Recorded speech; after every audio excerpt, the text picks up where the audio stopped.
Bonjour à tous, aujourd'hui Kit Main Libre change de look, on abandonne le bleu de travail pour le costume cravate.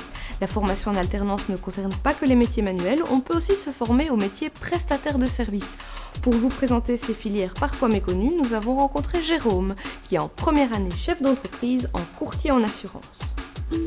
Après ses humanités, Jérôme s'inscrit à l'université en journalisme. Assez vite, il se rend compte que ce type de formation n'est pas fait pour lui. Après l'UNIF, j'ai eu envie de m'insérer directement dans la vie active. Et je pense que l'alternative ici de l'IFPME me plaisait. Le concept, mais aussi la formation en elle-même d'assureur. Le principe de l'alternance est toujours le même, une grosse partie en entreprise, mais aussi des cours d'assurance, de droit, de comptabilité, de technique de vente. Les deux aspects de sa formation, l'un théorique, l'autre plus pratique, se complètent. J'essaye d'utiliser, bien entendu, sa formation théorique et il essaye de m'en parler. Nous essayons de consacrer du temps et le maximum à discuter de la formation théorique qu'il a et je lui applique à des exemples sur le terrain, à des cas vécus ici dans le bureau.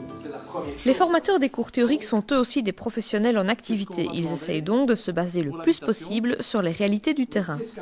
Il nous arrive par exemple qu'un stagiaire revienne et nous dise « Tiens, dans tel cas, on est intervenu comme ça et pourtant au cours, on nous a dit que c'était plutôt comme ça. » Et c'est vrai que c'est intéressant de savoir, et pour l'étudiant aussi, de pouvoir voir que c'est vrai qu'il y a la théorie qu'il apprend ici et que sur le terrain, ça pourrait se présenter d'une manière différente, que ça peut se présenter d'une manière différente. Chaque semaine, Jérôme passe 30 heures en entreprise et 2 soirées au cours, un horaire qui n'est pas toujours facile à gérer.